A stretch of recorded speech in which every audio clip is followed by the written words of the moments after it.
buat masuk ke dalam ITB ya, maksudnya di sekolah atau fakultas yang memang notabene teknik pasti PKPM dan PU. Sebenarnya PU dulu sih, PU, PKPM-nya memang bakal diutamain. Paling gitu Kak untuk tambahannya. Oke Kak, jadi kalau nargetin teknik ya, khususnya di ITB gitu. Jadi PU, PK sama PM harus lebih tinggi dong ya Kak dibanding literasi bahasanya ya Kak Abi gitu. Insight nih deh buat adik-adik yang banyak nih Kak. Kalau kita bisa lihat banyak kan ya yang pingin ke ITB kayak Wait Fiorenza, Galuh dan yang lain. IPB berhubung institut juga. Kalau kalian nargetin teknik, PU, PK dan PM juga harus tinggi nih dek gitu.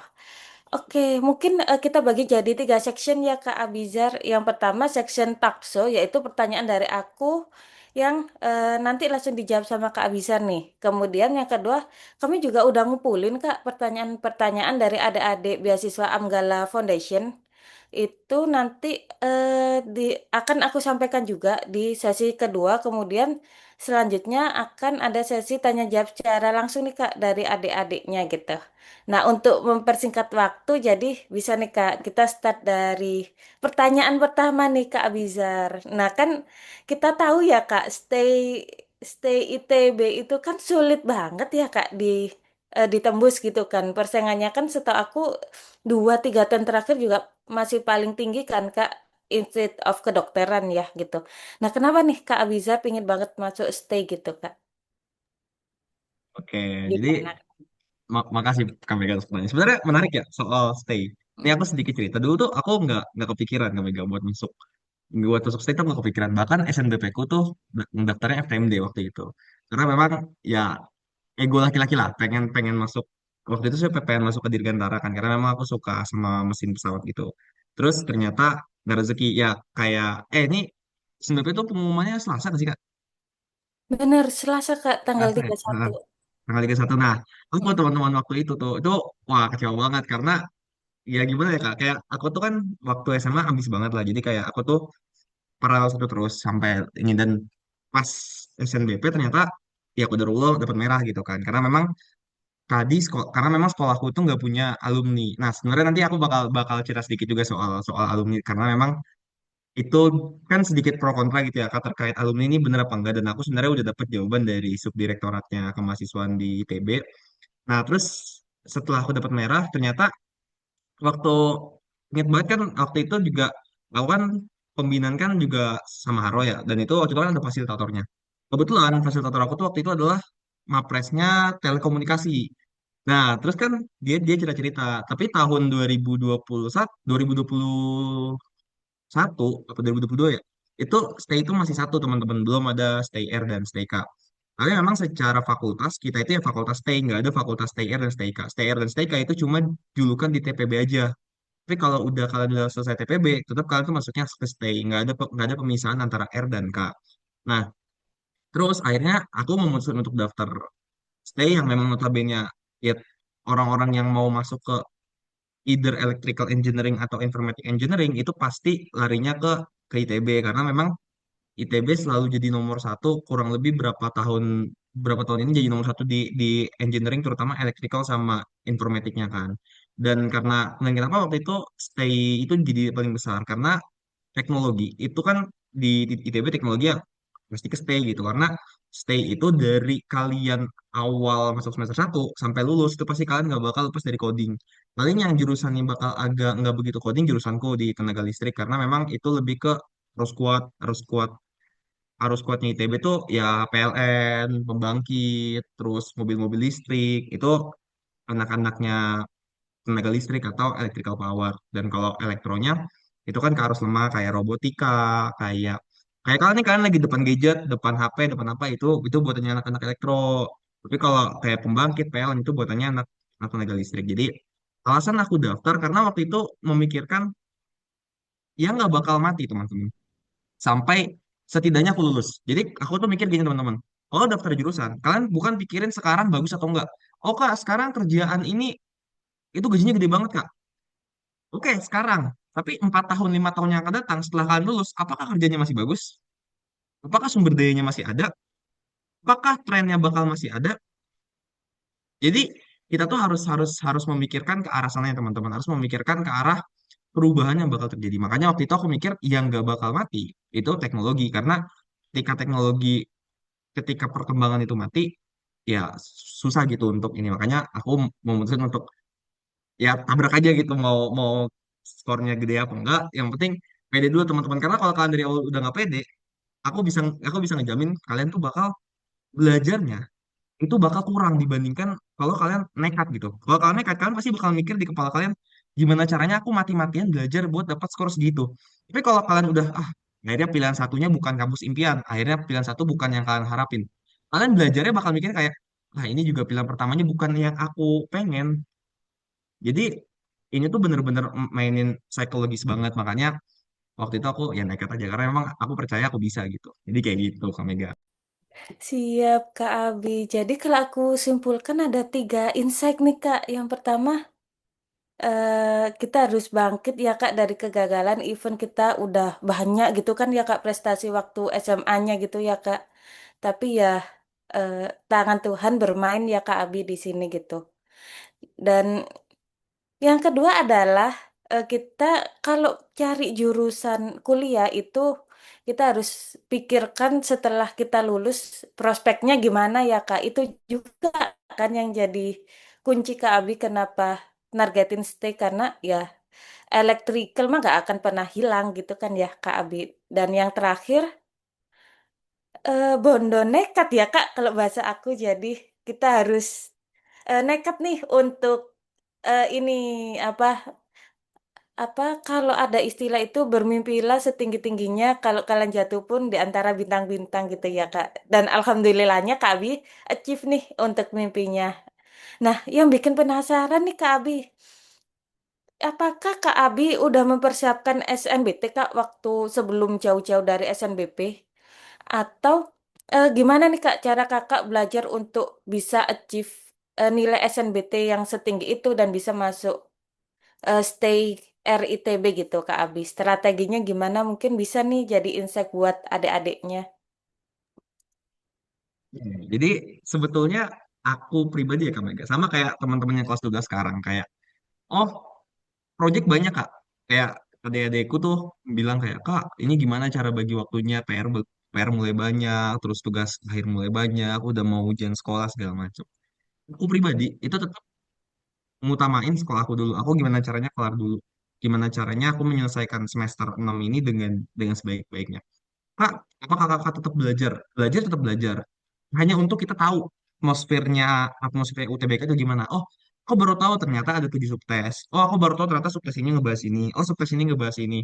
Oh, ternyata kalau mau masuk ke jurusan ini, yang ininya harus gede. Aku nyari-nyari tahu di Twitter, di TikTok. Kita semua punya apa ya? Kita semua punya fasilitas yang sama. Kita bisa buka HP, kita bisa buka internet, dan yang mengalahkan satu sama lain menurutku adalah diri sendiri. Kayak kalau kalian gak mau nyoba, sekarang gini, ibarat kalau kalian mikir takut gagal, tapi kalian berani nyoba, kalian punya dua kemungkinan, either berhasil atau nggak berhasil. Tapi kalau kalian nggak nyoba, ya udah pilihannya nggak berhasil. Itu adalah pemikiran simpel yang waktu itu aku pikirin. Dan karena waktu itu ya udah aja, aku maksudnya aku daftar dan memang setelah itu aku sadar gitu kalau ternyata oh ternyata UTBK tuh sepenting sepenting ini gitu untuk mempersiapkan. Dan waktu itu pun aku nggak ini sih Kak Mega, aku tipe yang memang realistis. Aku nyiapin banyak hal. Terutama kalau kalau misalkan memang rezekinya aku waktu itu nggak kuliah karena aku gagal UTBK. Aku udah belajar buat tes BUMN, tes CMS, tes CPNS dan sebagainya macamnya. Aku udah bener-bener nyiapin semua kayak aku belajar itu paralel gitu karena aku percaya kalau misalkan semua hal itu bisa terjadi dalam dalam hidup ini. Dan yang karena kebetulan waktu itu ini satu fun fact sih. Waktu semester 6 tuh aku bener-bener kayak nyari jati diri. Mungkin teman-teman juga banyak yang ngerasain. Dan waktu itu salah satu hal yang aku lakukan adalah baca buku. Nah, waktu itu aku tuh baca buku dari filosofi teras ke filosofi aret. Aku baca dua buku itu. Dan aku menyadari bahwasannya intinya gini teman-teman. Kita sadar ada hal yang nggak bisa kita kontrol. Yang nggak bisa kita kontrol apa? Tadi soal SNBP. Oh, ternyata setelah usahaku selama 2 tahun setengah, 5 semester itu, ternyata aku gagal. Oh ya udah, berarti itu bukan hal yang bisa aku protes ke siapa-siapa karena memang takdirnya seperti itu. Tapi apa yang bisa aku lakukan? Yang bisa aku lakukan ya berarti aku nyiapin SNBT, nyiapin tes-tes lain. Makanya dari waktu itu aku udah mulai nyari tahu, udah mulai belajar, udah mulai tipis-tipis belajar. Tapi bener-bener belajar banget itu ya 1 sampai enggak sih 1,5 bulan terakhir. Jadi pas pas betul-betul pengumuman SNBP itu aku baru bener-bener belajar ya yang bener-bener nyiapinnya tuh Pareto, dan aku tuh bukan tipe yang dari 1 tahun atau gimana, aku nggak yang nyiapin sebegitunya banget karena waktu itu aku juga fokus ini kan, fokus sama sekolah aku karena aku mikirnya ya bisa bisa keterima SNBP, tapi ternyata Allah berkehendak lain dan ya seperti itulah. Jadi aku nggak yang tipe dari jauh-jauh hari banget sih Kak sebenarnya.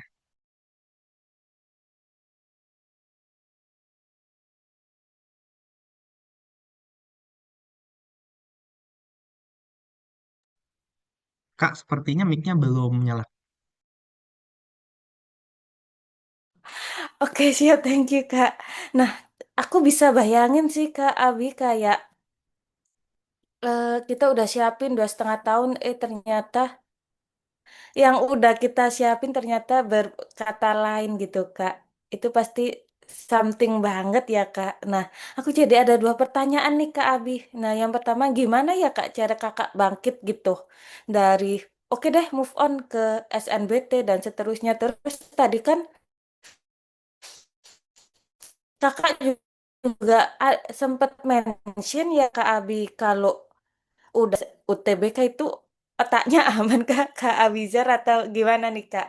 Atau emang eh ya udah siapin plan A, B, C, D dan harus paralel gitu, Kak? Gimana nih, Kak? Mungkin satu-satu dulu deh, Kak Abi. Yang SNBP dulu kali, gimana cara bangkitnya, mungkin bisa jadi insight dan kita prepare for the worst juga. Mungkin ada adik bisa ke recall lagi kalau emang hasilnya, in case kalau seumpama hasil besok kurang sesuai gitu, Kak. Kita berusaha yang terbaik gitu, Kak. Gimana nih, Kak Abizar? Oke Kak Mega, terima kasih atas pertanyaannya. Nih teman-teman, aku ada sedikit kata-kata yang mungkin bisa menjadi pengingat buat teman-teman sih. Karena mungkin teman-teman banyak yang belum bisa percaya kalau oh ternyata masa sekolah udah habis. Ternyata era udah bukan eranya lagi main sama teman-teman SMA, udah bukan eranya lagi ketemu setiap hari di kelas, udah bukan eranya lagi main olahraga sama teman-teman atau nonton bareng atau kalian bercanda-bercanda. Itu yang pertama kalian harus sadari kalau itu akan berakhir, kalau itu bakal selesai.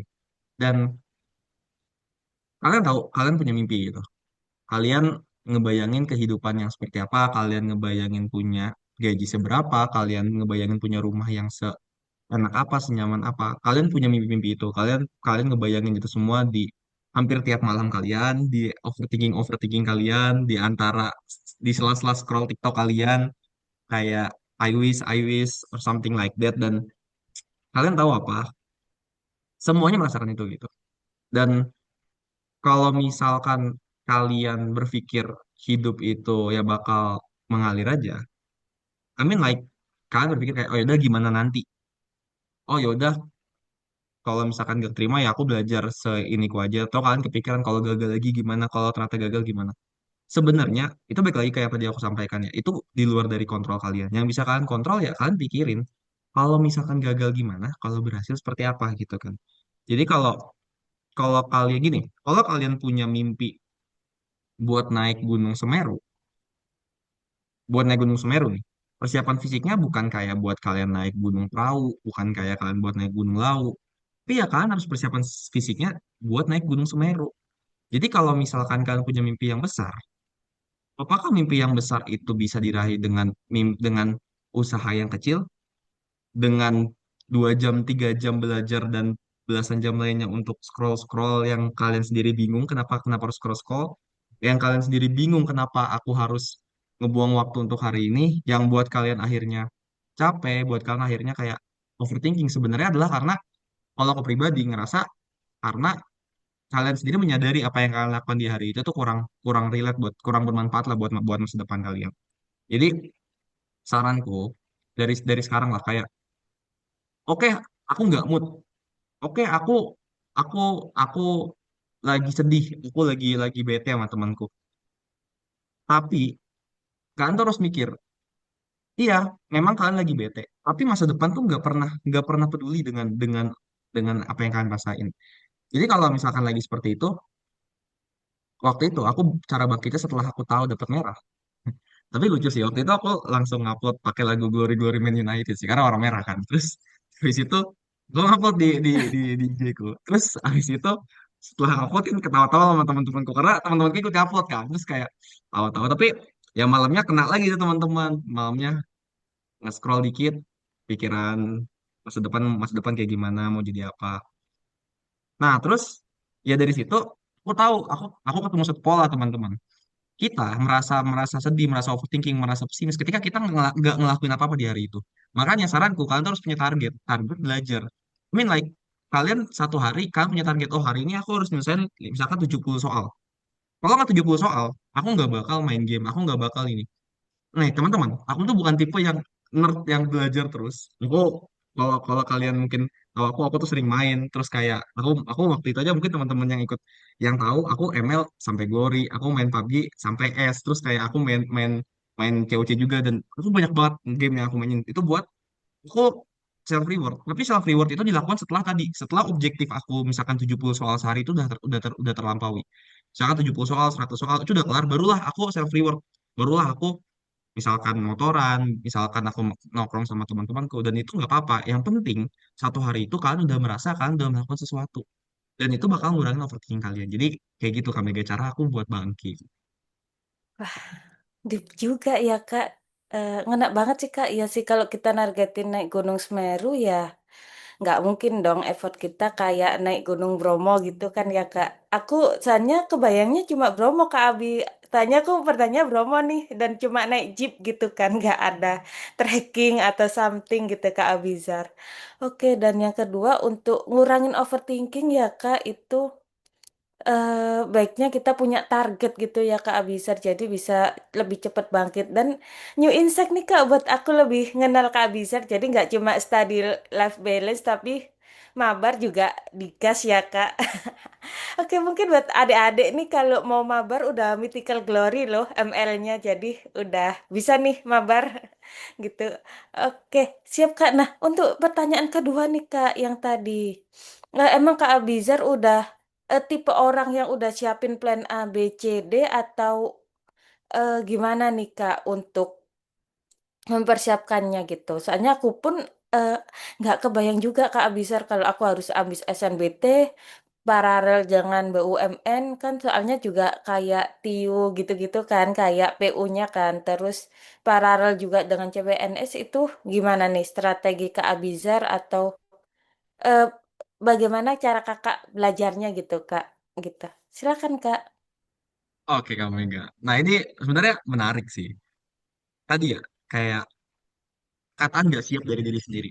Kak, aku nggak siap buat belajar terus-terusan. Aku nggak siap buat ngurangin jam main aku nggak siap buat nggak scrolling selama berapa jam, aku nggak siap buat buat mikirin masa depanku. Aku juga nggak siap teman-teman, tapi aku lebih nggak siap kalau aku harus gagal di masa depan. Aku lebih nggak siap kalau aku nggak jadi apa-apa di masa depan. Aku lebih nggak siap melihat keluarga aku nanti harus nangis buat mikirin kehidupan esok hari seperti apa. Aku nggak siap buat ngeliat anak-anakku minta sesuatu dan aku nggak bisa ngasih itu ke mereka. Dan semua hal itu akhirnya aku tahu apa yang harus aku lakuin. Ya, aku harus mempersiapkan. Dan tadi ya menjawab tadi, aku tipe yang pasti nyiapin banyak banyak plan. Bahkan aku tuh udah mikirin, kalau aku masuk nih ya, waktu aku belum masuk ITB, aku baru mau nentuin masuk ITB. Aku kan ngobrol tuh sama sama sama mentorku, sama fasilitatorku. Kalian juga saranku ya, kalian tuh harus ngedeketin kakak kelas atau kakak tingkat yang kalian kenal. Kalian ngobrol lah. Terus dari situ kan bakal dapat insight baru. Dan aku waktu itu aku udah punya target. Dan itu target yang aku nggak bakal sampai sekarang. Target itu bakal aku terus pendem. Yaitu pertama target itu waktu itu aku pengen jadi mapres. Aku pengen jadi mapres stay. Itu yang pertama. Dan yang kedua, aku pengen juara PIMNAS. Dan dua hal itu sampai sekarang aku terus kejar gitu. Makanya kalau misalkan kalian cuma aku mau masuk ITB, apakah masuk ITB itu target? Bukan. Masuk ITB itu adalah anak tangga berikutnya, anak tangga dari kehidupan kalian, anak tangga dari mimpi-mimpi kalian yang nantinya. itu bakal mencapai makna hidup kalian itu seperti apa. Dan masuk masuk ITB itu ya udah masuk. Tapi apakah setelah masuk ITB jadi mahasiswa yang biasa aja cukup? Aku rasa setelah masuk ITB namanya manusia itu nggak bakal pernah puas teman-teman. Makanya aku lebih nyariin kalian selain kalian harus nyiapin planning secara paralel, kalian juga harus memikirkan planning secara serinya seperti apa. Kalau aku keterima ini, aku bakal ngapain? Kalau aku keterima ini, aku bakal ngapain? Karena kalau kalian punya alasan untuk ngapain setelah masuk, kalian bakal berjuangin itu mati-matian. Mungkin teman-teman udah sering dengar kata-kata if he will, he do gitu. Dia kalau emang dia pengen, dia bakal ngelakuin.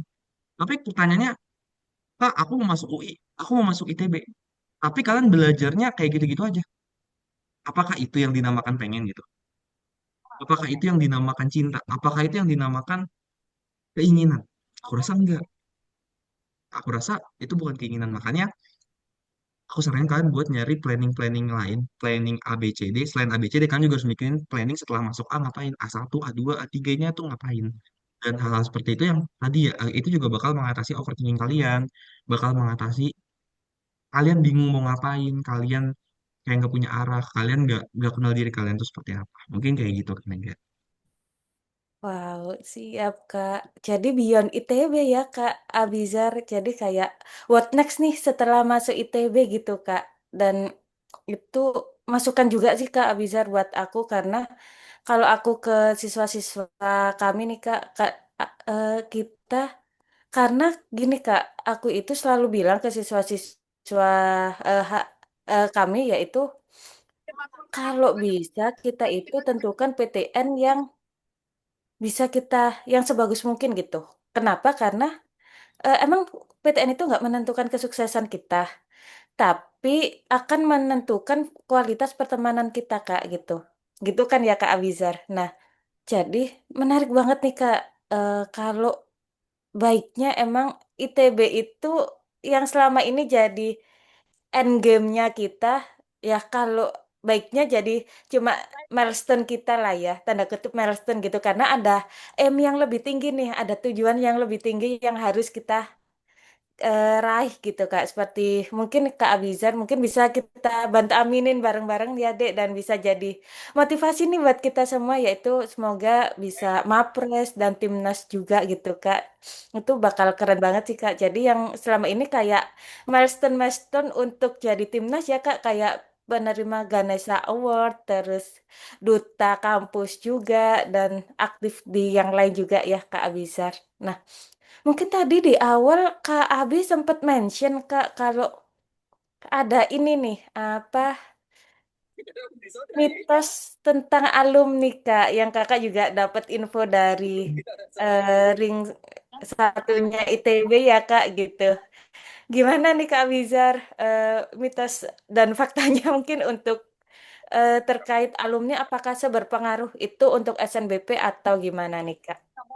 Kak Mega. Nih sebenarnya informasi ini aku belum, maksudnya bukan belum pernah, mungkin pernah sesekali, tapi nggak yang dalam acara seperti ini kayak.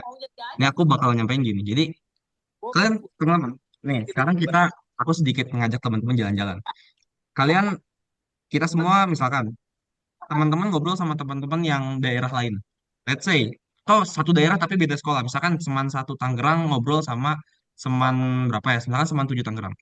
Tentu paralel satu Seman satu sama Seman 7 nilainya beda. Pasti. Paralel satu Seman satu misalkan nilainya 95 rata-ratanya.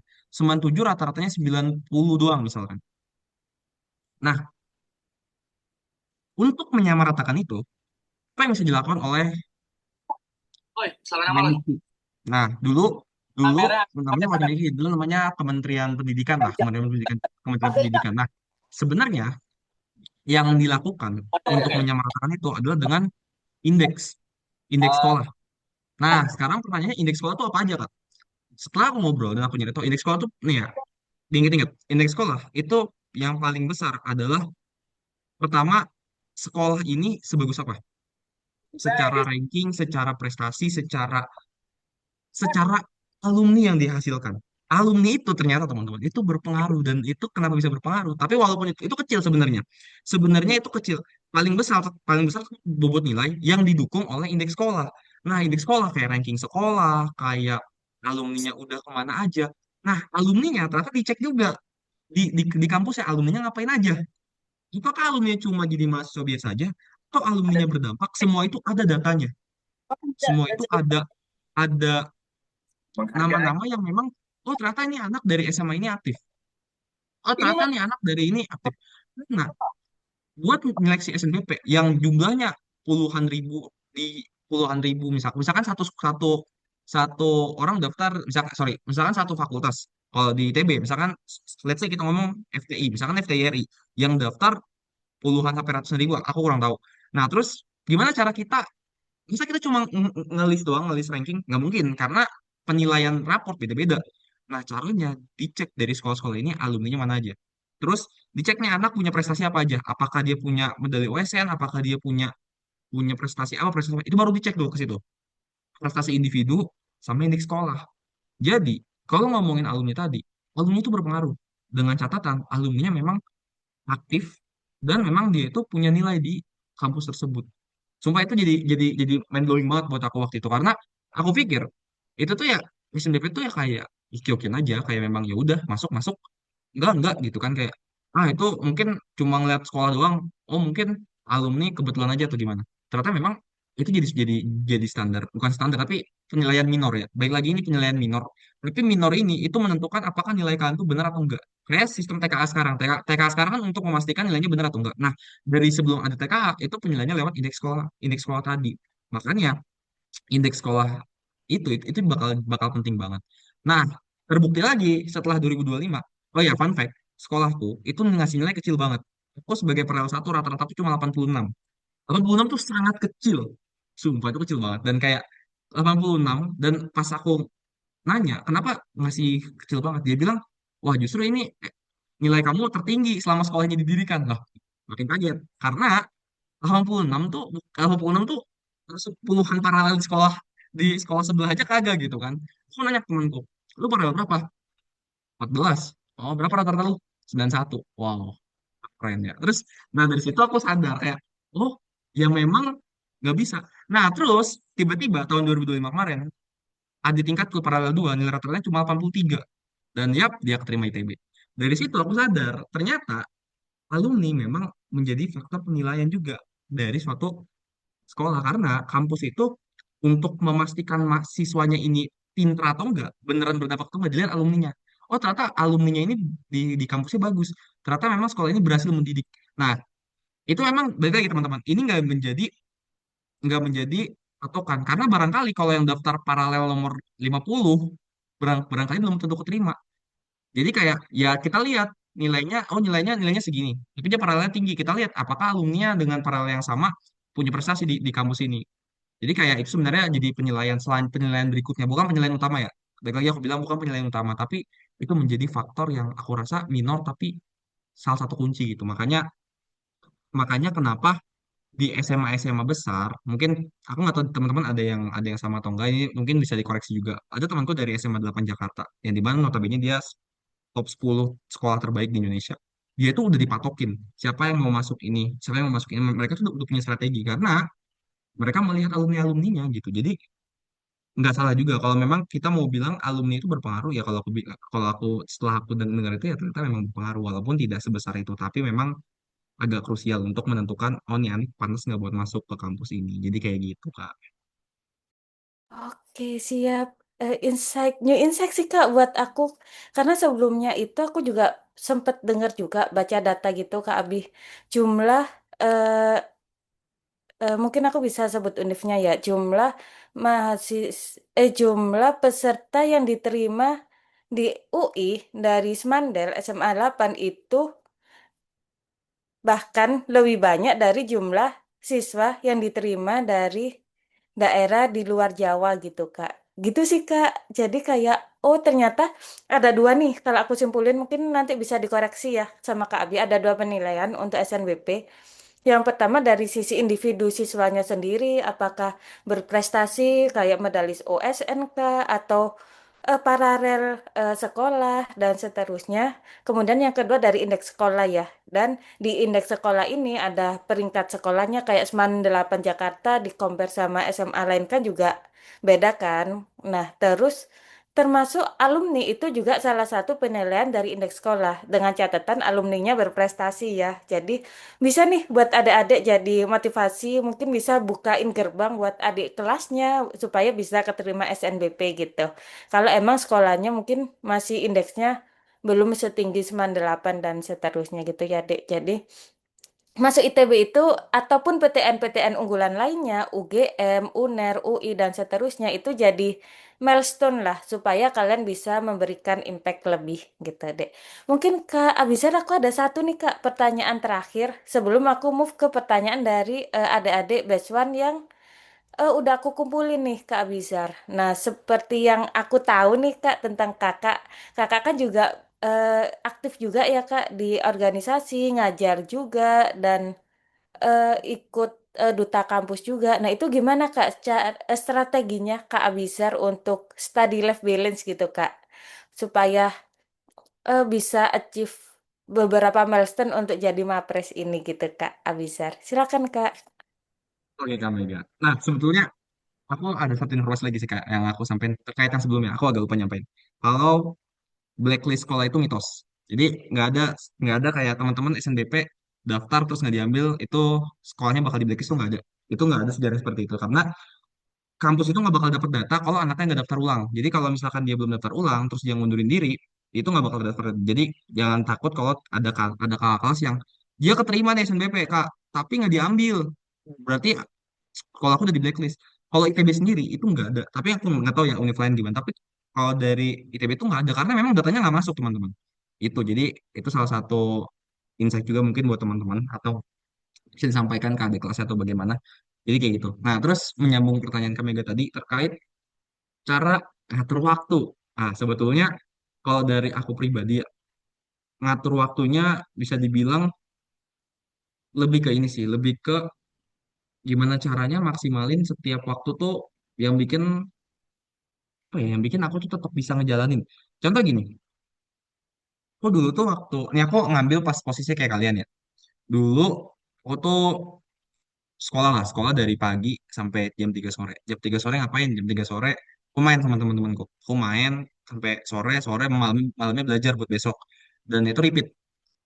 Aku seneng karena sorenya aku bisa ketemu teman-temanku dan itu waktu yang paling aku tunggu setelah seharian sekolah. Terus pas kuliah, aku melakukan hal yang sama. Ya udah aku kuliah, terus tapi kan kesenangannya udah beda ya. Kalau dulu aku sering main, sekarang main udah mulai menjadi hal yang biasa aja buat aku. Udah mulai yang nggak kaget kayak naik gunung tuh kayak gimana, terus motoran keluar kota tuh kayak gimana, keluar provinsi tuh kayak gimana, terus main sama teman sampai larut malam kayak gimana, dan kayak ngebongkarin motor kayak anak-anak cowok tuh kayak gimana, terus rasanya main kartu sama teman-teman sampai tengah malam tuh kayak gimana, main ML gimana, mabar gimana tuh udah nggak bosan, kartu khususnya udah bosan, udah jadi nggak penasaran. Jadi aku nyari hal yang bikin aku senang, kayak misalkan kayak ini aku di depan teman-teman ngobrol, ngasih ngasih masukan yang mungkin bisa bermanfaat buat teman-teman, aku senang banget gitu. Makanya aku ngejalanin yang memang bikin aku senang.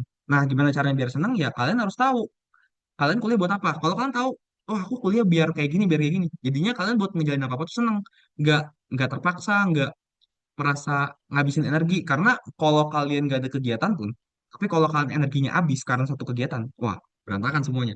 Misalkan kan ini hari Minggu, kan hari Minggu, kalian kebangun gara-gara ada suara gerinda. Kan atau suara gerinda nggak sih, motong besi itu berisik banget. Kalian kebangun pagi-pagi itu, padahal itu hari libur tapi bete. Nah, sama lah, kehidupan juga kayak gitu, kayak kuliah tuh kayak gitu. Kalian ngejalanin, tapi kalian nggak suka, kalian bete. Ya udah, satu hari itu bakal bakal jelek aja moodnya, bakal susah lah buat ngebagiin itu. Makanya kalian harus cari tahu kalian senangnya apa. Oh ternyata kalau aku pribadi ya, oh ternyata aku seneng nih setelah kuliah aku misalkan teleponan sama temanku atau aku mabar sama temanku. Aku seneng, ya udah, aku ngelakuin itu ya misalkan berapa jam. Terus setelah itu aku sambi aku sambil belajar, aku sambil ngerjain tugas, aku sambil ngerjain proyek-proyekan aku. Terus setelah itu misalkan malamnya, ya malamnya aku lanjut ngerjain yang mungkin bisa aku kerjain, entah ngajar kan, entah aku terus nyari peluang-peluang di kemahasiswaan lah, dan itu repeat aja teman-teman. Intinya kalian harus tahu pola pola kehidupan kalian itu seperti apa. Kalian senang kalau kalau kalian itu seperti apa. Oh kak, aku senang ketika aku melihat orang-orang. Oh ya udah kan, cari kegiatan yang bikin yang tetap produktif tapi dilihat orang-orang. Tahu, kak, aku merasa senang ketika memang aku punya apa ya, punya nilai yang besar misalkan. Oh ya udah, kalian belajar gitu. Tapi kak, tapi kan yang aku lakuin belum tentu bisa baik buat aku. Belum tentu yang aku lakuin tepat gitu buat masa depanku. Iya, nggak kalian doang yang mikir, semua orang juga mikir gitu. Semua orang juga nggak tahu apa yang mereka lakukan tuh benar-benar bisa bikin sukses atau enggak. Oh, misalkan jadi duta kampus, aku nggak tahu aku bisa sukses atau enggak dari duta kampus. Aku daftar ini daftar itu, apakah aku bisa memastikan aku sukses? Enggak. Tapi tadi yang aku bilang, karena aku udah doing something, aku nggak overthinking, karena aku merasa aku udah berusaha. Dibanding aku tidur, scroll TikTok berjam-jam, atau aku main sama temanku berjam-jam nggak balik-balik dari sore sampai malam, balik-balik, overthinking. Nah, itu bakal repeat. Makanya aku bilang lakuin yang bikin kalian seneng. Nggak apa-apa kalian kalian tetap takut tetap, tapi setidaknya kan udah berusaha kan, nggak bakal sekepikiran itu gitu. Jadi buat nyesuaiin waktu kalian sebenarnya dari pikiran kalian. Kalau kalian memang merasa optimis dengan apa yang kalian lakukan, kalian seneng ngejalaninnya tuh kayak enjoy aja. Nah sebenarnya ini agak fun fact juga. Nih contoh nih hari ini. Hari ini tuh aku dari pagi, aku tuh ada seleksi KKN di ITB. Jadi KKN, kalau KKN di ITB itu nggak harus semester 7, KKN di ITB itu bisa dari semester 3, minimal semester 3, dan itu sifatnya bukan sifat wajib. ITB kan nggak ada wajib KKN ya. Aku daftar, dan itu day-nya tuh dari jam 9 pagi sampai jam 3 sore. Belum lagi aku harus nyiapin praktikumku, dan aku tuh dari pagi sampai sekarang nih, aku belum istirahat, dan aku semalam cuma tidur 3 jam. Nah, itu jadi kayak kayak jadi ya udah, capek, capek. Tapi karena aku senang ngejalaninnya, aku tetap bisa ketawa, tetap bisa, ya tetap tetap bisa enjoy enjoy ngejalaninnya. Kalau memang nanti butuh waktu istirahat ya istirahat, kalau memang dirasa oh aku udah capek banget ya udah istirahat. Tapi yang jelas tadi ya, buat ngelakuin segala macam itu kalian harus tahu kalian mau ngapain, dan pastikan itu membuat kalian senang. Paling kayak gitu Kak Mega. Oke, siap, Kak. Nah, mindful banget sih, Kak Abi. Jadi kita harus tahu dulu kita itu eh, workflow dari diri kita seperti apa ya, Kak. Kita harus tahu diri kita seperti apa dan apa yang kita senengin gitu ya, Kak Abi. Dan wah, Kak, makasih banget ya, Kak Abi udah sempetin dateng nih untuk ngisi acara sharing sessionnya walaupun sampai sekarang belum istirahat nih, Kak, gitu.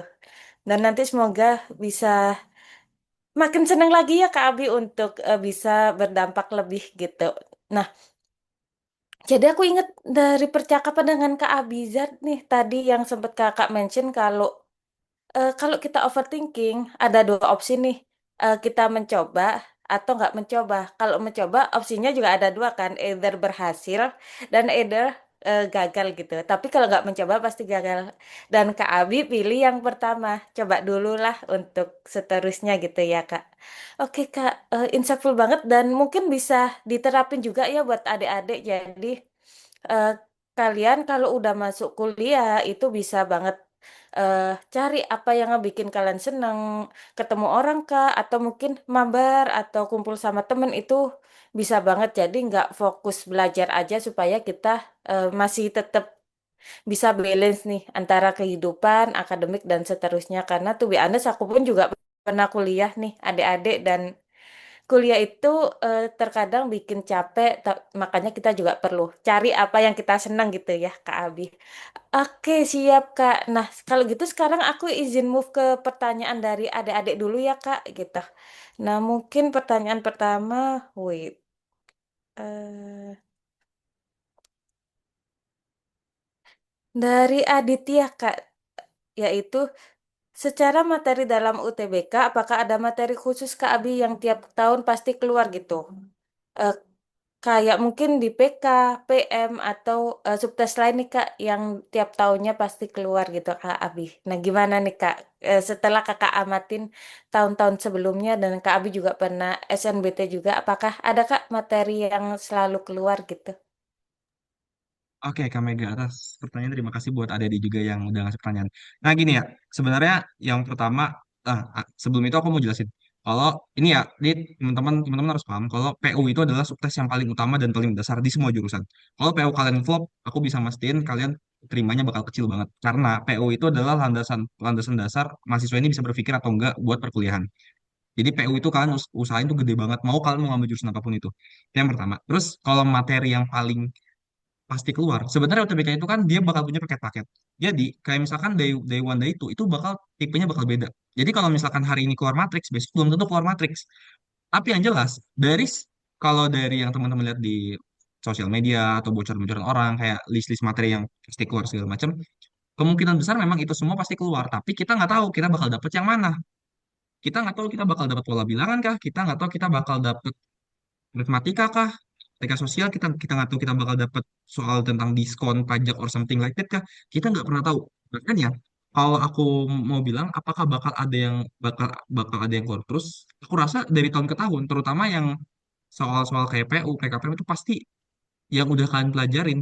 Mostly aku ngeliat dari soal dari banyak tempat segala macam, ngeliat dari interest segala macam, itu memang ya itu pasti keluar semua yang dijelasin itu kecuali soal-soal yang agak kurang masuk akal. Contoh, ada soal yang ngebahas tentang integral, tapi integralnya tuh integral kompleks gitu. Jadi integral bukan integral. Jadi kalau integral terus matriks segala macam tuh simpel-simpel matriks juga cuma cuma ordo 2 kali 2, integral juga cuma integral yang cuma sekali, bukan bukan integral. Lo nggak tahu ya? Soalnya pernah ada aku ngeliat soal integral itu integral lipat, jadi 2 kali ngeintegralin, tapi itu nggak bakal keluar. Terus ada juga soal orang-orang yang bikin soal kalkulus. Sebenarnya kalau tryout itu kan dibuat lebih susah biar kalau kalian ketemu soal yang lebih gampang bisa ngerjain. Tapi yang jelas kalau ngomongin yang bakal keluar, mostly yang udah kalian pelajarin sejauh ini, terutama di Haro juga kan Haro udah bikin soal banyak banget tuh. Nah itu sebenarnya mostly itu udah pasti bakal keluar terus. Tapi kan nggak tahu, kita nggak tahu di hari kita UTBK dapetnya yang mana. Nah itu yang kita nggak tahu. Jadi itu sih jawabannya kami. Oke, siap Kak Abi. Jadi lebih ke yang pertama adalah kita perlu ada baseline dulu ya. PO itu pasti kita harus bagus. PO nggak boleh flop ya Kak gitu. Nah untuk materi apa yang keluar nih buat Aditya, eh, seenggaknya materi dasar itu pasti keluar semua. Tapi again kita nggak tahu apa yang akan kita dapat karena kan acak ya. Dan sistemnya kan pakai IRT nih, Dek, setahu aku juga. Jadi antara satu peserta dengan peserta lain urutannya beda, tipe soalnya pun juga beda, gitu kan. Nah, terus yang jelas, tambahan lagi nih dari Kak Abizar, yang jelas kalau materinya terlalu advance atau terlalu jauh, itu kemungkinan malah nggak keluar. Jadi kita bisa ngeeliminasi nih, lebih baik kita eliminasi atau nge-highlight kalau materi-materi kayak integral tingkat 2 atau mungkin matriks lebih dari 2 kali 2 dan seterusnya itu pasti nggak keluar lah. Karena kan again SNBT kan untuk ngetes semua siswa dan nggak semua siswa dapat sejauh itu kan. Jadi ya nggak akan keluar sih gitu ya Kak Abisar. Atau ada tambahan lagi Kak? Iya, jadi sebenarnya dikit sih kata banyak. Jadi sebenarnya itu ya teman-teman yang harus kalian tahu. Kalau kalian belajar tuh jangan kayak kalian belajar satu materi sampai kalian expert banget. Saranku cukup kalian ngerti konsepnya kayak gimana, cukup jangan sampai kalian belajar yang lebih rumit lagi karena di UTBK itu kan kita sama-sama tahu waktunya itu nggak masuk akal gitu. Satu soal 30 detik, 45 detik, kan suruh ngitung ngitung cepet segala macam itu nggak mungkin buat nyelesain soal yang kompleks gitu. Makanya kayak hal-hal seperti itu kalian harus harus paham jadi kalian nggak wasting time buat belajar hal yang terlalu dalam banget gitu paling gitu sih kak. Nah, insightful banget nih, Dek. Bisa take note ya. Jadi, jangan terlalu dalam banget karena again SNBT UTBK itu untuk tes. Jadi, nggak bakal sejauh itu gitu. Oke, kita bisa move ke pertanyaan kedua ya, Kak Abizar. Nah, yang kedua adalah dari Ashifa nih, Kak. Di waktu yang sudah sangat dekat dengan UTBK saat ini kan UTBK tinggal 3 mingguan lagi ya. Setahu aku di tanggal 20-an itu kan udah UTBK Kak Abisar. Nah, mana yang harus diprioritaskan antara memantapkan materi fundamental atau latihan soal Kak? Gitu. Khususnya untuk subtes PK dan PM. Gimana nih Kak Abisar? Apakah masih nyutut ngejar materi atau better drilling soal terus gitu Kak? Nah, oke, terima kasih Kak Mega. Nah, gue sebenarnya punya punya punya cara yang menurutku ini ampuh banget. Jadi pertama kalian tuh latihan soal. Ah, tapi aku nggak ngerti setelah nomor ini aku nggak ngerti cara ngerjainnya gimana. Oke, kalian catat. Kenapa kenapa kalian nggak ngerti? Kalian catat nih nomor-nomor BP yang kalian nggak ngerti. Tapi aku nggak ngertinya 10 nomor lebih. Ya udah nggak apa-apa kalian catat. Kalian lihat cek pembahasannya. Oh, terus kalian pahamin. Kalian tulis ulang. Menulis, kalian tulis ulang jawaban pembahasan. Nih ya, aku kasih notes ke kalian. Imam Syafi'i pernah bilang kalau cara ngikat ilmu itu dengan ditulis. Dan itu bener-bener it's totally work. Kalian tulis. Ah, tapi aku belum paham. Gak apa-apa, kalian tulis dulu aja. Kalian tulis. Nanti, terus kalian ke soal yang lain. Kak, tapi yang soal lain aku juga masih banyak yang belum ngerti. Nggak apa-apa. Kalian tulis pembahasan yang kalian nggak ngerti. Kalian tulis. Terus kalian, misalkan udah 20 soal, 30 soal, kalian balik ke soal nomor satu. Loh, kan udah dikerjain, Kak. Justru itu poinnya. Kalau kalian udah ngerjain 2 kali, 3 kali, kalian jadi ngerti. Oh, caranya dia kayak gini. Cara dapat nilainya kayak gini. Cara berpikirnya seperti ini. Kalau misalkan kalian masih kurang, sekarang kita semua sama-sama tahu AI. Kita sama-sama dapat dapat itu semua buat kalian buat mendalami, oh, kenapa ini seperti ini. Kita sama-sama punya ini. Tapi sekarang yang ngebedain antara kalian dengan orang-orang di luar sana adalah siapa yang paling mau berusaha buat nyari tahu. Nah, tapi Kak, kan udah waktunya udah 3 minggu. Gimana cara membuat maksimal? Tadi yang aku bilang, makanya latihan soal terus. Dulu aku udah 1 bulan tuh nargetin 1 hari 200 soal. Dan 200 soal itu bener-bener kayak gimana caranya dari pagi sampai malam itu sampai 200 soal. Barulah aku ya main sama temanku ngobrol nongkrong segala macam.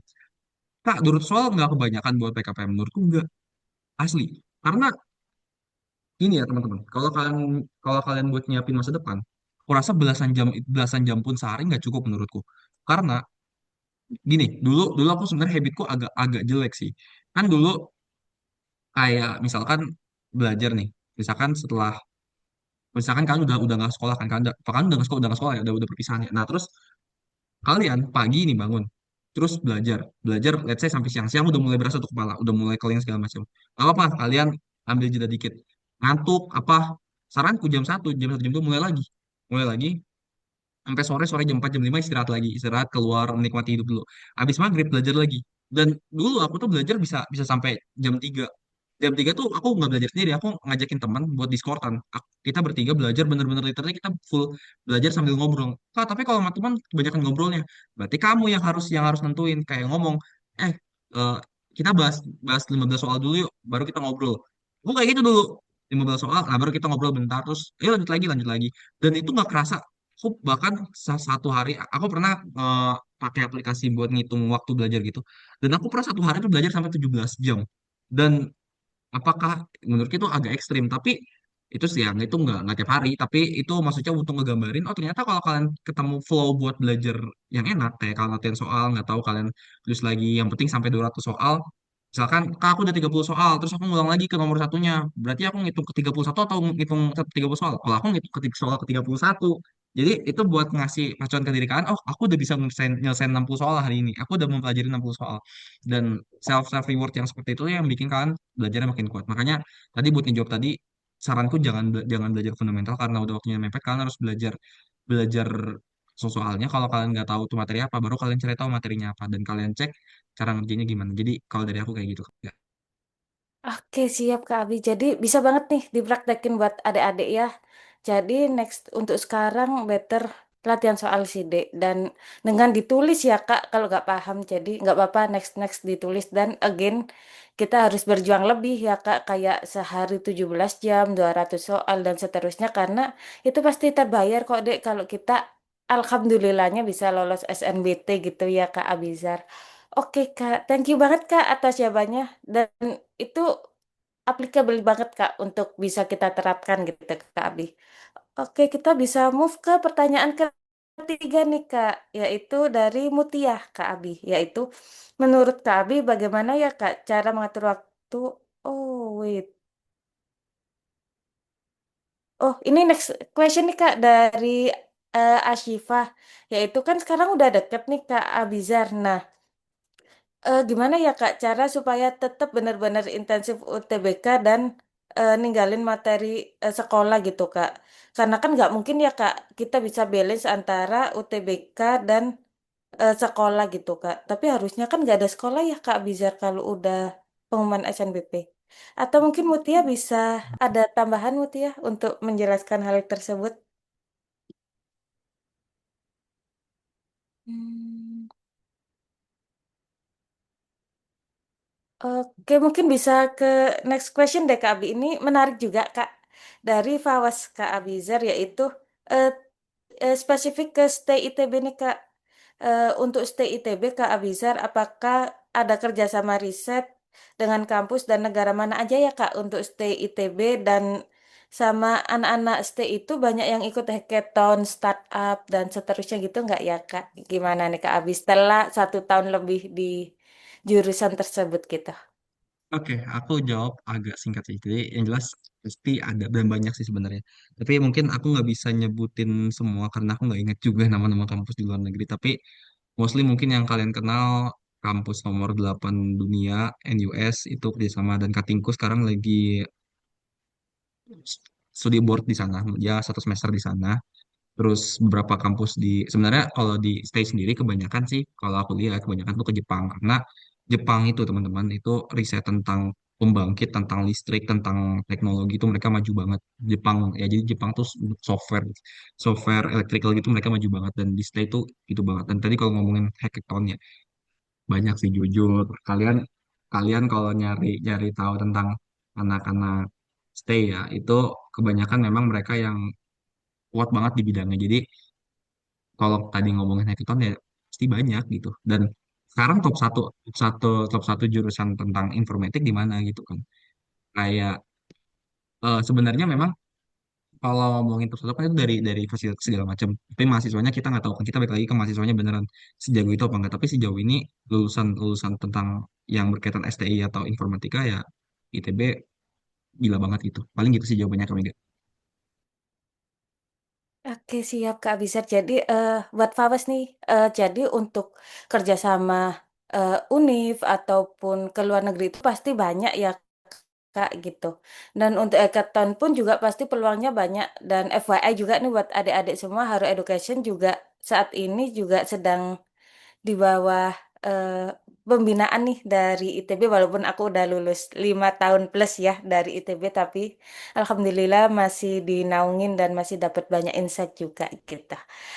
Oke, jadi mungkin ini pertanyaan terakhir deh Kak dari adik-adik dan setelah ini mungkin kita sesi foto bersama dulu ya, kemudian bisa lanjut ke sesi yang terakhir Kak Abizar yaitu yang adik-adik tanya secara live gitu. Nah, pertanyaan terakhir dari Aleta Kak. Aleta, aku bingung panggilannya Alita atau Aleta nih karena E-nya 2. Oke, dari Aleta ini pertanyaannya tentang akademik perkuliahan juga, Kak. Menurut pengalaman Kak Abizar, pada semester awal sebaiknya lebih fokus ke akademik, organisasi seperti kepanitiaan atau ikut lomba-lomba di universitas ya, Kak. Lalu sebaiknya mulai bergabung dalam kepanitiaan pada semester berapa agar kehidupan di kuliah bisa seimbang antara akademik, organisasi, dan lomba-lomba gitu. Nah, study life balance nih gimana menurut Kak Abizar untuk tahun pertama dulu nih, Kak? Oke, terima kasih kami di atas ininya. Kalau aku, tahun pertama aku nyari tahu kira-kira apa yang bisa aku lakuin.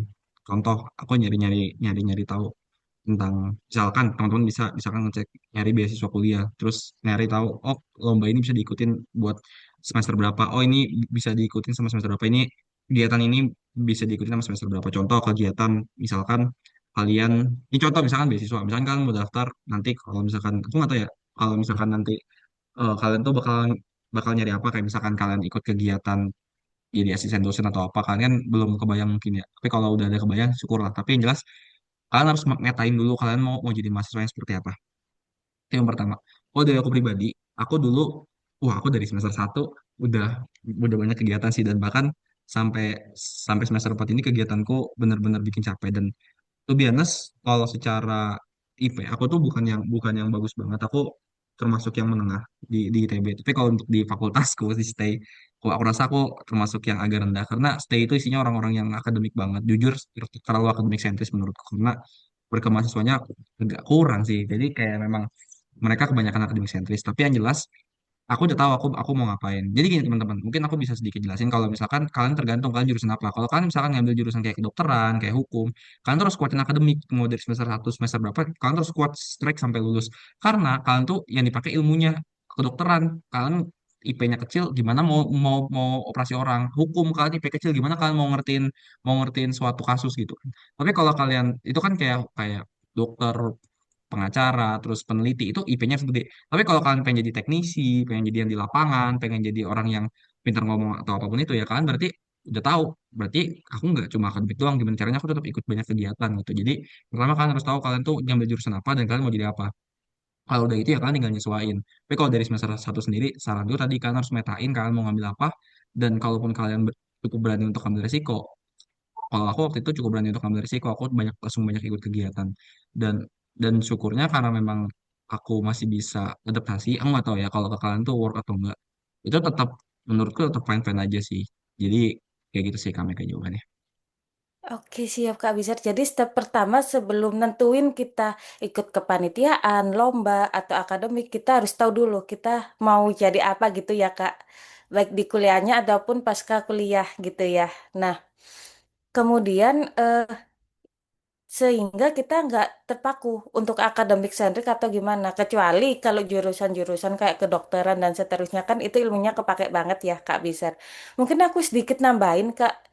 Event kita seumpama nih emang target kita nanti kerja di suatu korporasi eh, dan seterusnya bukan yang akademik banget tapi tetap deh seenggaknya kita harus achieve bare minimum nilai IPK-nya. Maksudnya bare minimum let's say kita set 3 lah ya gitu karena ya gimana perusahaan itu bisa percaya kalau kita bisa menguasai materi yang kita pelajari setelah 4 tahun kuliah kalau IPK kita kecil. Jadi IPK itu emang syarat administratif, tapi ya itu sebagai bare minimum supaya kita bisa dilirik gitu. Kalau IPK-nya nggak lulus seleksi ya gimana mereka bisa ngelihat potensi-potensi kita yang lain ya. Jadi again walaupun untuk Alita nih ataupun adik-adik semua pingin jadi dosen, peneliti, dokter ataupun teknisi dan seterusnya tetap IPK seenggaknya achievable ya dek kita.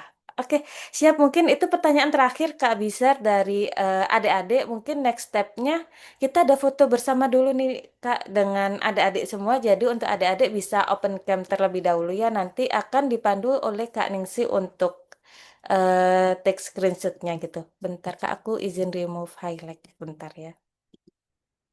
Oke, oke siap. Silakan Kak Ningsi untuk memulai take gambarnya Kak. Oke, kalau begitu aku izin buat take gambar ya guys. Ayo kita siap-siap dulu yang semuanya. Nah, kita bakal 2 slide nih guys. Ayo yang bisa on cam, yang bisa on cam. Oke, aku mulai ya buat slide pertama. 1, 2, 3. Aku lanjut ke slide kedua. Lagi ya. 1, 2, 3. Oke. Nah, paling sebelum ini aku tanya dikit dong, ini yang pakai nama titik ini siapa ya? Aku mau mengabsen, tidak tahu ini siapa. Nah, siapa tuh Dek yang namanya Titik? Mungkin bisa personal chat ya ke Kak Ningsi nanti. Kak Ningsi yang namanya Haro Education aja. Gitu. Oh, Iya, tadi aku typo ternyata harusnya Mega. Sebentar, wait. Gitu. bukan Jadi, typo, lupa nggak diganti kayaknya. Oh iya. oke mungkin yang Titik bisa chat ke yang Haro Education ya, namanya siapa gitu. Oke, siap. Kalau gitu balik lagi ya ke sebelumnya makasih banyak Kak Ningsi atas bantuannya nih untuk ngebantu nge-screenshotin dan Siap. siap Kak. Nah, selanjutnya move ke sesi terakhir nih Kak Abizar yaitu sesi eh, direct Q&A nih Kak dari adik-adik. Nah, untuk adik-adik Beswan Amgala Foundation dipersilakan nih untuk raise hand kalau ada yang mau bertanya nih. Silakan Dek. Apakah ada? Wait. Hmm. Oke, ada Aditya Pratama. Oke, silakan Adit.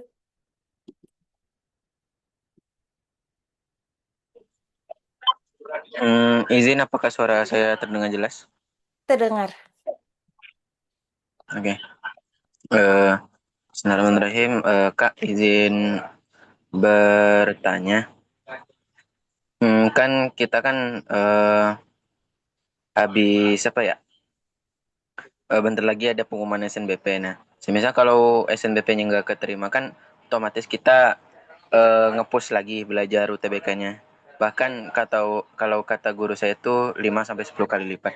Nah, itu di sisa-sisa waktu terakhir, waktu dekat-dekat Husnul Khotimah, amin. Itu gimana cara belajar yang efektif? Semisal kalau kita tuh udah punya pegangan subtes, semisal kita merasa aman lah kayak di PU, PK, PM gitu. Nah, itu di sisa 20 atau 10 hari terakhir mau TBK tuh belajar yang efektifnya gimana? Mungkin bisa dibantu pencerahannya, Kak. Makasih. Oke, siap Kak Abizar. Mungkin bisa langsung dijawab Kak. Gimana nih Kak? Last Oke, minute-nya gitu. siap, Bang Mega. Oke, terima kasih tadi atas pertanyaannya, Dit ya. Jadi gini, kalau udah akhir kan, kalian tahu subtes prioritas kalian apa? Misalkan, jadi gini sih sebenarnya kalau dari aku pribadi itu ngebaginya gini. Jadi misalkan kalau aku waktu itu PU PKPM tuh aku kuat banget dan totally worth sih. Jadi UTBK aku tuh yang bikin UTBK aku nilainya rendah karena 4 subtes yang kayak LBI, LBE, PPU, PBM tuh aku belajarnya kurang dan itu dapatnya 600 ke bawah, 600-an 600-an lah, 600 dan itu jujur sebenarnya kalau dari aku pribadi udah tinggal 10 hari misalkan tadi 10 hari ya berarti kalian tuh bener-bener ngejar yang 3 subtes itu. Kak, tapi yang lainnya gimana? Apakah bakal aku lupain? Enggak. Jadi kalian selang-seling. Jadi misalkan satu hari ini aku fokus belajar PUPKPM itu full banget. Nah, hari kedua itu kan belajar sisanya yang empatnya. Kan belajar yang empatnya terus ataupun bisa satu hari dicampur Kak. Bisa kalau kalian mau nyampur. Misalkan PUPKPM kalian udah dapat 150 soal sampai 200 soal. Terus dicampur 50 soal atau 60 soal soal PBM, LBI, LBE. Jadi kayak kalau aku sih waktu itu ganti-gantian ya. Hari ini belajar full LBE dicampur PUPKPM, besok PUPKPM juga lagi ditambah LBI. Jadi kayak gitu siklus belajarnya. Kebayang nggak, Dit? Oke, gimana Adit? Oke, siap. Tapi yang perlu aku highlight, udah waktunya move ke drilling soal ya, Kak, instead of materi gitu ya. Oke, siap, Kak Abizar. Nah, oke. Untuk Adit, apakah sudah terjawab dan bisa move ke next question, Adit? Kejawab, Kak. Oke, siap. Thank you, Adit. Jadi, kita bisa move next question nih, Dek. Apakah ada yang ingin bertanya lagi nih, mumpung Kak Abisan masih menyempatkan waktunya nih untuk bisa ngobrol bareng kita. Oke. Wait. Aku izin hitung sampai 3 aja ya. Kalau nggak ada yang tanya lagi, mungkin Kak bisa langsung closing statement nih Kak untuk untuk acara webinar kali ini. Aku izin hitung dulu ya. 1, 2, 3. Oke, silakan Kak Abizar untuk closing statement nih untuk memotivasi adik-adik supaya bisa fokus nih untuk SNBT-nya karena kan kita selalu prepare for the worst ya Kak. Dan UTBK pun juga jadi opsi gitu untuk kita semua. Silakan Kak. Oke, terima kasih Mega Mega dan ya teman-teman ini adalah closing statement dari aku. Jadi kalau aku pribadi ya teman-teman menghadapi kehidupannya ini secara in general mungkin nanti kalian bakal menghadapi ujian-ujian lain selain ujian UTBK. Jadi kayak kalau dari aku pribadi kan kita sama-sama tahu kalau setiap pertemuan itu ada perpisahan. I mean like dengan orang tua, dengan nanti mungkin pasangan kalian pas nikah, terus mungkin dengan teman-teman kalian atau siapapun itu. Karena kita tahu setiap pertemuan itu pasti ada perpisahan, maka cara terbaik untuk menyiapkan pertemuan adalah gimana caranya memberikan perpisahan yang berkesan gitu. Jadi kalau aku mikirnya karena setiap pertemuan ada perpisahan, maka ciptakanlah setiap pertemuan itu dengan yang baik. Begitupun dengan kehidupan kehidupan kita lah. Maksudnya kayak, oh aku sekarang lagi masa-masa sekolah lagi nyiapin UTBK. Ya gimana caranya aku memperindah perpisahan dengan UTBK tahun aku itu dengan baik gitu. I mean like aku lebih prefer mengatakan lakuin lakuin gimana ya, lakuin sampai mati kayak mati mati nggak apa-apa untuk ngelakuin itu Tapi kalau kalian ragu, mending gak usah coba sama sekali gitu. Lakuin sekarang atau enggak sama sekali. Karena kalau kalian jalaninnya setengah-setengah, kalau kalian ngadepinnya nggak serius, kalian serius tuh bukan berarti kalian fokus itu aja. Tapi yang tadi aku bilang kan harus pinter bagi waktu buat ngisi mental health kalian, kayak ngasih waktu buat kalian mau ketemu temen, ngobrol sama orang tua atau apa, kan harus ngasih waktu buat itu, kan harus ngasih waktu. Tapi yang jelas tadi jangan jangan mikir overthinking itu ya itu kebiasaan doang, enggak. Overthinking itu karena kalian sadar kalian tuh belum melakukan apa yang seharusnya kalian lakukan, tubuh kalian tuh menolak untuk melakukan hal yang sia-sia gitu. Jadi kayak saranku kayak gitu. Dan mungkin terakhir, aku cuma mau bilang ya, maksudnya kayak kayak percayalah kalau kalau kalian serius gitu untuk mempersiapkan suatu hal ya, in case UTBK, kalau misalkan ternyata belum rezeki pun ya teman-teman, perjuangan kalian, effort kalian itu pasti bakal terbukti di lain hari waktu, di lain hari nanti. Contoh, aku 3 tahun ambis belajar terus paralel satu dan ternyata nggak keterima. Padahal cukup sampai SNBP itu sudah menggambarkan berarti 3 tahunku udah selesai gitu, SNBP ku nggak keterima. Tapi either berpikir seperti itu, aku lebih baik berpikir, oh berarti ilmu-ilmu yang aku pakai, kayak kebiasaan aku belajar, habit aku untuk disiplin, itu aku pakai buat aku belajar UTBK. Dan begitu pun buat kalian. Ketika nanti kalian SNBP ternyata belum rezeki, saranku adalah kalian harus berpikir kalau ternyata belajar kalian selama ini tuh harus diperkuat lagi untuk nyiapin UTBK karena nggak ada suatu hal. Aku percaya nggak ada suatu hal yang sia-sia. Bahkan kalian apa namanya? Bahkan kalian melakukan sesuatu hal yang terlihat sepele kayak buang sampah sembarangan pun ternyata kalau semua orang melakukan hal yang sama bisa menghancurkan satu wilayah. Bahkan kalau misalkan kalian belajar satu hari 10 soal, ternyata 1 bulan kalian udah dapat 300 soal dibanding teman-teman kalian yang mikir ah cuma 10 soal doang sehari dapat apa. Ah, jadi satu hal yang harus kalian tahu adalah disiplin. Disiplin apapun yang terjadi, kalian bete, kalian kalian sedih, kalian overthinking, kalian nggak punya motivasi, disiplin, orang yang disiplin itu dia yang menang. Jadi mungkin dari aku seperti itu dan aku berharap apapun yang terjadi teman-teman punya ruang untuk ikhlas atas apa yang bakal kalian dapetin karena ikhlas itu menjadi pengantar kalian buat menghadapi ujian-ujian lain yang lebih berat. Mungkin sekian dari aku ketiga. Siap, terima kasih banyak Kak Abi. Aku rangkum ada 3 nih closing statement dari kakak, yaitu yang pertama, eh, wait, oh, aku ingat. Yang pertama adalah setiap pertemuan ada perpisahan, sehingga kita harus memberikan perpisahan yang indah ya Kak. Even untuk UTBK ini gitu Kak. Jadi semoga persiapan masuk PTN ini berpisah dengan indah dan masuk PTN impian adik-adik semua ya Kak gitu. Dan yang kedua, nggak ada yang sia-sia. Mungkin Kak Abi bisa lebih merasakan ya Kak, belajar selama 2,5 tahun ternyata hasilnya merah, kemudian tapi nggak akan sia-sia karena habit itu udah terbentuk dan dapat untuk dipersiapkan untuk UTBK. Dan yang terakhir, kita harus berikan ruang untuk ikhlas karena ya apapun yang terjadi itu pasti ada alasannya gitu ya Kak Abizar. Oke, baik. Kalau gitu aku izin tutup ya Kak Bizar. Sebelumnya makasih banyak udah sempetin waktunya walaupun dari pagi, siapin KKN, ngelaprak dan seterusnya ya Kak. Dan mungkin habis ini istirahat aja Kak Bizar karena tadi juga tidur cuma 3 jam, jadi semoga nyenyak Kak tidurnya. Biasanya kalau aku pun kalau terlalu capek juga nyenyak sih Kak dibanding cuma rebahan terus tidur gitu. Oke, baik, terima kasih banyak Kak Bisa, dan terima kasih juga buat adik-adik semua atas waktunya. Dan aku izin tutup sesi webinar hari ini. Terima kasih banyak dan selamat malam. Udah dipersilakan live dari Zoom-nya ya. Dan makasih juga Kak Abi dan dipersilakan live untuk Zoom-nya ya Kak. Selamat malam.